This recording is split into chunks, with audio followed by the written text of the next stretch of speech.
Welcome to Season 3 of HealthStyle, the podcast from Kingsbridge Healthcare Group. Kingsbridge is Northern Ireland's largest private hospital group with hospitals and clinics north and south. Each episode of HealthStyle introduces you to one of the Kingsbridge clinical teams and asks real patient questions on your behalf. My name is Avril Keys and I'm here to host the podcast today. I don't have a medical background, but I have been a patient of the hospital myself back in 2021. I'm here to break down the medical terminology so that it's easy to understand the treatments and pathways available in each specialty. So this podcast is all about Kingsbridge Hearing Care, part of the Kingsbridge Healthcare Group. Kingsbridge Hearing Care offers an all-inclusive service for all your hearing needs, from assessment to diagnosis to treatment, with clinics in Belfast, Holywood, Newtownabbey, Ballykelly and Donaghadee. The services include adult earwax removal, custom ear and hearing protection, adult hearing assessment and bespoke private hearing aid provision. I've got with me today Stephen Hunter, Managing Director of Kingsbridge Opticians and Hearing Care. Welcome to the HealthStyle podcast, Stephen. Thanks for having us, Avril. Thank you. Tell me a little bit about your job, Stephen. So I've been an audiologist now for 20 years. I've started out in the NHS. As an audiologist, my job involves identifying and assessing hearing loss in adults and offering bespoke, tailor-made solutions in the form of hearing aid amplification. Okay. I started my career in the NHS back in 2003, and during that time I worked with some of the best ENT consultants and audiologists in the country. So I'm really grateful for my time I spent in the NHS, but it was during that time I really developed a keen interest in bespoke, tailor-made solutions in hearing aid technology for patients with really complex hearing losses. So that's really what prompted you to move into private? Moving to private, what really appealed to me, what really excited me was the swift access to high-quality care. Yeah. And I'm probably a self-confessed tech geek, so I love all things modern technology. And the thought of being able to have all of that at my fingertips for my patients, it was just really gave great job satisfaction. Yeah, and we'll come to that because there is quite a lot of tech involved, Of and course, I'm really interested. And I have to say, I had a lot of questions about this topic when I reached out looking for questions for the podcast. I suppose, what causes hearing loss as we get older specifically? Most hearing loss is gradual. What happens is that the patient often at the start doesn't realise that they have a hearing loss. They start subconsciously adjusting their seating position so that they can see people's lips easier or be able to read gestures. Often friends or family are the first to report that they think that someone has an issue. We would often get at the clinic that a patient would report saying, well, everyone else has the issue. I just feel that there's people that mumble. And there is mumblers out there, but the fact is, if our hearing was normal, we would still hear the mumblers. Okay. There's many different reasons why people can acquire a hearing loss. There can be viral onset hearing loss, head injury, ototoxic drug administration, but for the most part, hearing loss is gradual onset. Okay. What we're trying to get through the message from Kingsbridge Hearing Care about is being proactive about your hearing health. A lot of people associate hearing loss and thinking, I'm just getting older. All of us are subject to wear and tear hearing loss, and it's not just because we get old that we often need hearing aids or need help for our hearing. But it's also easily treated and... Of course, it's that proactive message of seeking help. Knowledge is power, so I think if you can reach out and at least see what way things are, it's easy to address it then because you've got all the options at your fingertips. And what is the pathway? You know, what should I do as a first step if I'm aware of a change in my hearing? So often if there's certain areas that you're feeling that you're struggling in, it's maybe looking back over a period of time and saying, well, was I always managing well in those environments, or are those environments just challenging the hearing? Maybe asking friends and family what they think. And that answer can differ, obviously, depending on who you ask. We have a free hearing screener on our website that a patient can go in from the comfort of their own home, set up headphones and do a simple hearing screen. Okay. It's no replacement for a full hearing assessment, but it's often the first step in a patient being able to say, right, well, could there potentially be something that needs further looked into here? Yeah. Now, from that point, they can book a full hearing assessment with us where we go over everything from their patient history to a full in-depth deep dive into what their hearing's like. And sometimes it's about reassurance that there isn't actually an issue with the person's hearing, but they felt that maybe things weren't as good as what they were. Yeah. It can sometimes be that one member of the family has really, really good hearing and the other person, their hearing's not bad, but it's maybe just not as good as their other half. I know what you mean. Yeah. We'll come to that. And so what does that hearing assessment involve then? If I come in for an appointment, how long am I in for? What are you doing? So typically with our assessments, what we pride ourselves on is taking our time, making sure the person feels that that they're able to not feel rushed, that we go through everything step by step. So we send a medical questionnaire ahead of the appointment that the patient fills out. Then when they arrive at the appointment, we go over with them their medical questionnaire and we sort of discuss their motivations in booking the appointment. And from that, then we look at the symptoms of the way things are presenting for them at the moment. We start off with the very simple things like checking the ears for wax or any obvious blockages that could be affecting the hearing, or checking for any signs of infection or any abnormalities in the outer ear canal. Then we proceed then to a hearing assessment in a soundproof booth. And a lot of that's trying to get an idea of thresholds, what the softest sounds a person can hear are. And that gives us an idea of threshold information for each ear. And then we move on to doing tests in background noise. And that's often where patients most describe that they have a problem. So we're quite passionate about making sure we do test for that as part of our assessment process. And you can often see a person nodding when they've been in with us saying, this is where my problems are. Yeah. And they've maybe been to other providers and it's not been addressed. And I'm just so passionate about making sure we deep dive into everything hearing. Yeah. So we do all those assessments and then we discuss the results in layman's terms with a person and explain it to them how I would want it explained to myself. And then we look at solutions. So if there's a hearing loss there, yes, hearing aids can be used as an option to try and help a person. But there's often sometimes reasons why a patient may need onward referred to ENT within Kingsbridge. Maybe there's another medical issue. So you're not always going to end up with a hearing aid if you come in to see you. And I want to sort of completely strip back this idea of, I don't want to seek options about what I need to do about my hearing in case I'm forced into purchasing hearing aids. That's not what it's about at all. I believe knowledge is power. If a patient has the information that I know, they can make an informed decision as to whether they would go ahead. Some patients, what they like, they're all at different stages in the journey. Mm-hmm. Some patients, what they like is to be able to come in and discuss what way are things currently with regards to their hearing. It maybe is not even on their radar with regards to looking at hearing aids. But that means we could touch base with them maybe after 12 months, 24 months, re-look at issues that maybe up until now were never an issue. Is there issues starting to creep in maybe in scenarios where they never had problems before? So you're getting a baseline to work from. Oh, completely, which is great. You've got that date, chronological order of saying, well, that's where that person's hearing is this year. We could look at next year, the year after. Yeah, but it's fair to say you could end up with an ENT referral because it's something not related to... If it met the guidelines for referral to ENT, we would be able to onward refer.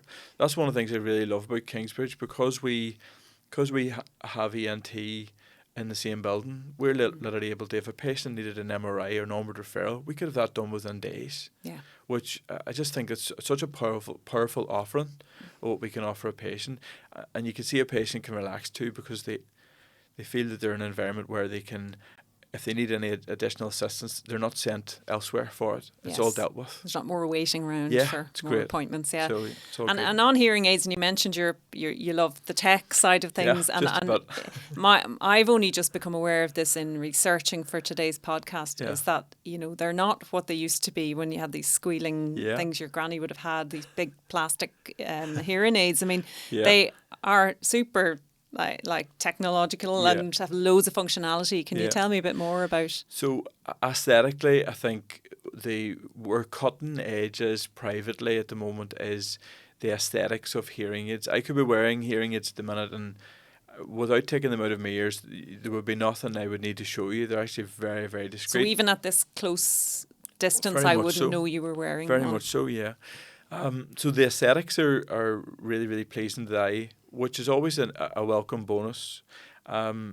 Clinically speaking, how much technology that's built into that hearing aid for how it can adjust for different environments autonomously without any need for that person to get involved.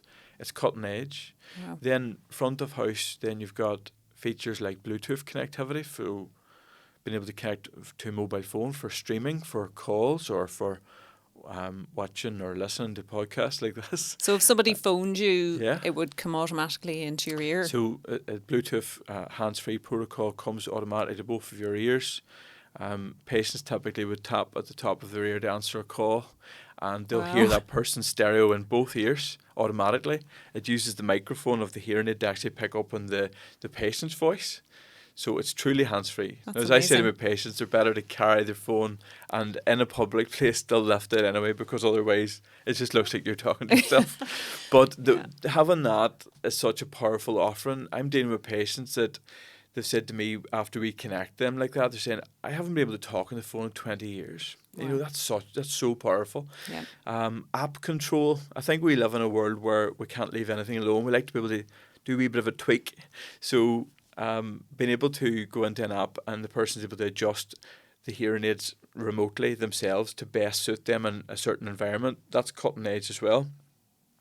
Remote care. So we've got options now whereby if we wanted to do an adjustment, we could, some of our patients who could go to the other side of the world could, provided we've got a Wi-Fi connection, we can connect onto them from Belfast and make an adjustment live via Wi-Fi. So amazing. that's really amazing. That really is. So yeah, I'm all things tech, and now I don't want to put people off with that. I think there's a lot of people that really don't like the tech to do with it, but what I like about the technology is it's only as involved as the patient wants it to be. Yes. So it's really clever in the way it works behind the scenes. But if a patient came to me and said, I know that's great, Stephen, but I don't think I would take to do with that. It's only we can set it in as much as what they want to take to do with. So it's really, really good. That's fantastic. Yeah. And would you typically have a hearing aid in both ears or one ear? So ideally, if there's a hearing loss in both ears, we should be fitting hearing aids in both ears. Yeah. 2 hearing aids are nearly in every situation better than 1 hearing aid fitted. 2 hearing aids give us more directionality as to where sound is coming from.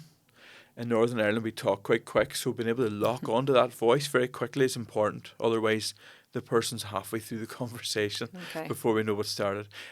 Giving us an awareness of where sound's coming from is good, just from a point of view of our awareness crossing a road, from a point of view of traffic as well.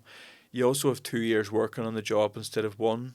So that straight away from a point of view of speech understand is less tiring in the brain as well. Okay. So yeah, 2, we would typically see 2.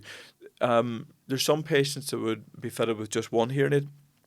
A lot of the time it's down to the fact they don't have a loss in the other ear. They only have a loss in 1 ear. Yeah. So that'd be a situation where 1 would be fitted. Sometimes if you have an ear that's very prone to infections, if the other ear needs aided but there's no infections, there'll be, clinically speaking, the audiologist will be more guided about what's going to be the safe prescription of a hearing aid to an ear, that you're not going to overcomplicate things for a patient. So getting the sense it's very bespoke what you're offering, so it's really down to that minute detail, which is great. We've had lots of questions have come in.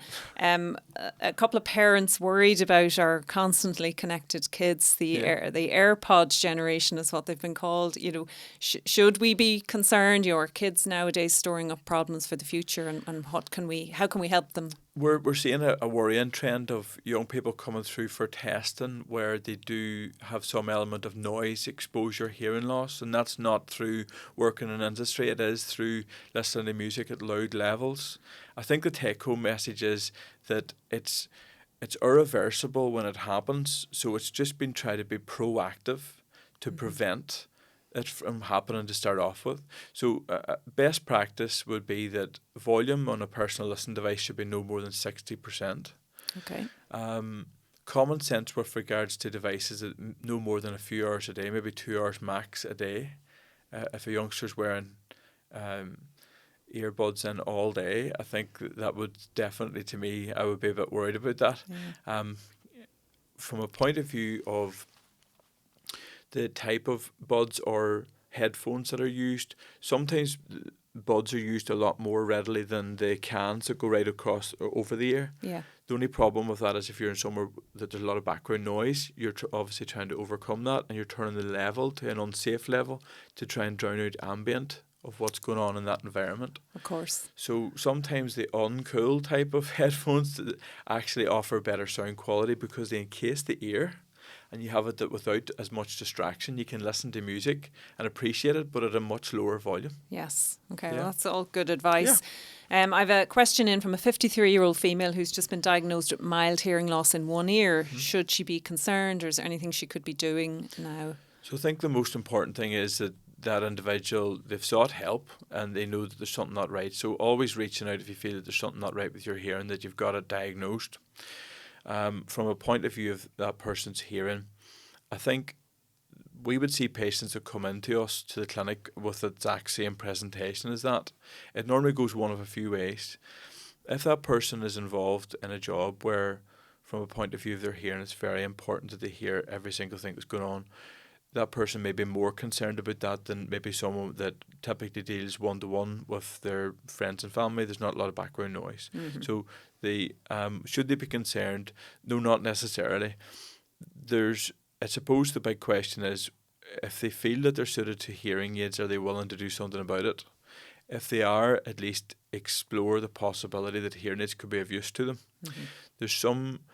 We can't forget the fact that the hearing, well, from what they've described there, the hearing's normal in the other ear. So some patients have normal hearing in the other ear, and they manage through advantageous positioning, depending on where they are, to get by absolutely fine. So it's not that it needs to, again, go down the line of hearing aids. Hearing aids should be discussed if the person's struggling. If they're not struggling, maybe just, I suppose, the proactive message, getting tested every 12 to 24 months just to keep a monitor on the level of loss that's there. Yeah, you've got your baseline again and see if it worsens over time. Message, A hearing aid question, if your hearing aid's set too loudly, will it damage your hearing further? So if an individual's sending that question in and they feel that maybe their hearing aids are too loud, I would be encouraging them to go back to the provider that they've got them from. So if you think about the way that hearing aids are set, we set hearing aids up to a test that's done in a soundproof booth, and much like what an optometrist does, where they try to get you to establish what the smallest print is that you can see, when we do a hearing test, we are trying to establish the lowest level that you can hear. So sometimes, because the test's subjective, if a person's on an off day, that test may be ever so slightly out. And it could just be enough that the level of hearing aids that they have is too loud. So by going back to the provider, that'll be identified if that's the case. Hearing aids reset and all will be well. Now, there's other factors that it could be. In some patients that are that have a lot of noise exposure, they can get a condition called recruitment. And recruitment means there's the person perceives a very quick growth of loudness between what's really, really soft and what's far too loud. We would typically see that with people who have noise exposure. So hearing aids can be set to adjust for that if it was that was what's happening. And again, the audiologist would be able to, based on the way the patient's presenting, do further tests to leave it that that's a safeguard in the setting of the hearing aids. Yeah. We don't have any further context in the question, but the only other thing that this could be would be that an acclimatization problem. Most people develop hearing loss very, very gradually, and during that time they get used to not hearing a lot of the ambient sounds around them. So if all of a sudden the patient is fitted with hearing aids, it becomes from a very silent world, it all of a sudden is a world with loads of sound. Now, that's sound that me and you hear every day, but we're so used to it already that we don't pass any remarks. So often with audiologists, they will set the hearing aid consummate with what would be maybe 80 or 90% of what the patient needs, and then slowly taper the acclimatization up to that full level. Yeah.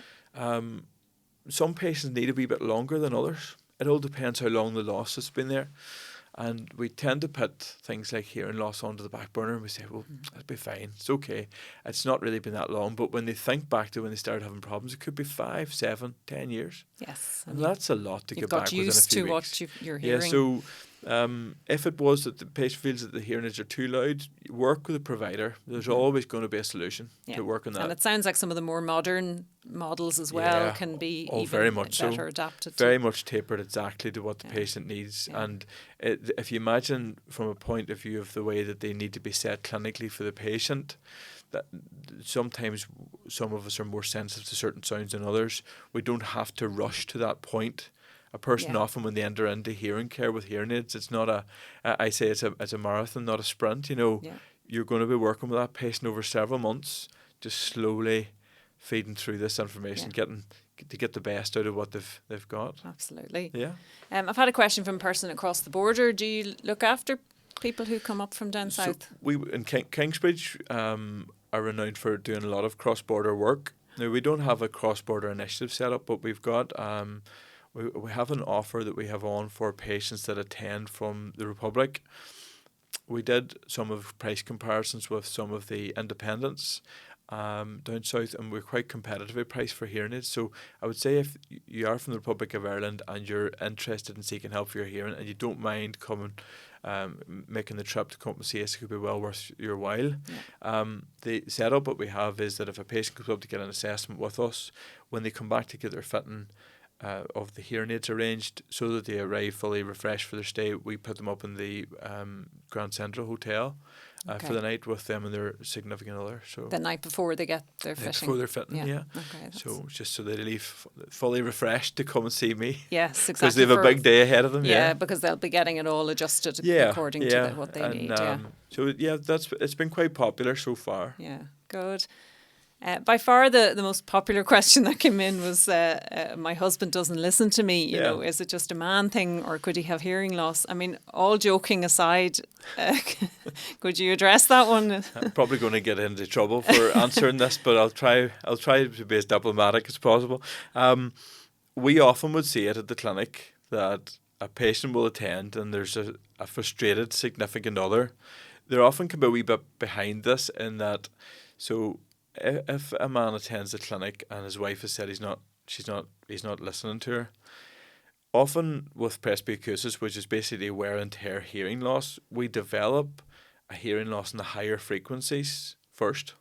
Okay. So it causes a very slight sloping loss in the higher frequencies. Now, there's a lot of consonant sounds that give speech meaning in the higher frequencies. Couple that with the fact that female speakers tend to be more in the higher register. Okay. And the amplitude of the voice is naturally softer. You can see where problems start to creep in. Absolutely. So now it can be, to be fair, that sometimes when we test these men that are up for questionable hearing loss, that there is actually no hearing loss there at all. We sometimes are engaged in activities that we're so focused on that if someone does go to speak to us, we simply are preoccupied. Yeah. But nonetheless, I think you're only being proactive in looking to see, is there a problem? Yeah.